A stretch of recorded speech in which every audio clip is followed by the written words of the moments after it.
नमस्ते साथीहरू, तपाईहरुको लागि एकदमै गुड न्यूज रहेको छ। BBS second year exam routine 2082 for regular student आइसकेको छ।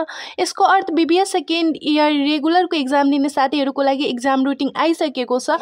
त्यो पनि ब्याक नलागेको रेगुलर एक्जाम दिने साथीहरूको लागि रहेको छ।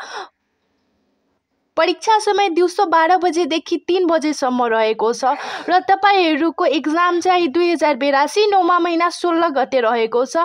फर्स्ट दिन हाम्रो नौमा महिना 16 गते भनेको पुस 16 गतेदेखि हाम्रो एक्जाम छ।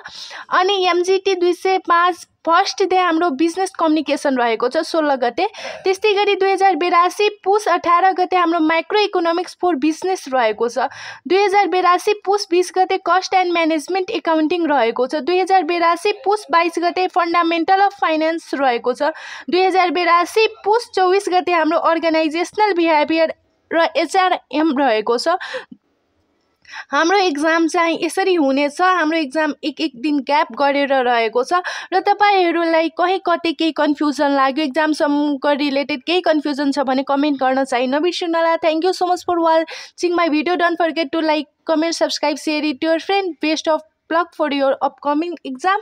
साथीहरू कहीँ कतै केही कन्फ्युजन लाग्यो भने सोध्न सक्नुहुन्छ। Thank you so much.